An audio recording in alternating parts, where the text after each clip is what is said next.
ఒక వ్యక్తికి ఉద్యోగం వచ్చిన తర్వాత కూడా నేను ఈ పలానా కులానికి చెందిన వ్యక్తిని కాబట్టి నాకు ఆ పోస్టింగ్ ఇవ్వలేదు, నేను పలానా కులానికి చెందిన వ్యక్తిని కాబట్టి నాకు సరైన అప్రధాన్య పోస్టింగ్లు ఇస్తా ఉన్నారని చెప్పేసి ఏది సామాన్యమైన వ్యక్తులు మాట్లాడరండి. ఇది ఐఏఎస్లు, ఐపీఎస్లు, అఖిల భారత సర్వీసుల్లో పనిచేసేటువంటి ఉన్నతాధికారులు బహిరంగంగా చర్చిస్తుంటారు.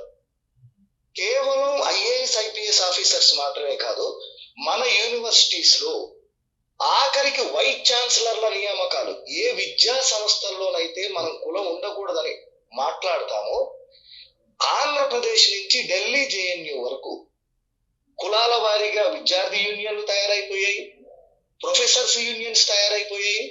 వైస్ ఛాన్సలర్స్ నియామకంగా బహిరంగంగా మాకు వైస్ ఛాన్సలర్ల నియామకంలో మా కులానికి అన్యాయం జరిగింది, గత ప్రభుత్వం మమ్మల్ని అణిచివేసింది, లేదు ఇప్పుడు ప్రస్తుత ప్రభుత్వం అణిచివేస్తుందని స్వయాన విద్య చెప్పేటువంటి లెక్చరర్స్, భవిష్యత్తు భారతదేశాన్ని నిర్మించేటువంటి ప్రొఫెసర్స్ ఓపెన్ గా స్టేట్మెంట్ ఇస్తా ఉంటారు.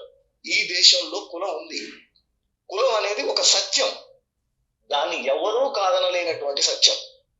ఆఖరికి మన దేశంలో పరిస్థితి ఎలా ఉంటుంది అంటే, మీరు గమనించండి లక్ష్మి గారు, దేశం మొత్తం మీరు తిరగండి, ముఖ్యంగా మన తెలుగు రాష్ట్రాల్లో ఆఖరికి చనిపోయిన తర్వాత శ్మశాన వాటికలు కూడా కులాల ఆధారంగానే ఉంటాయి.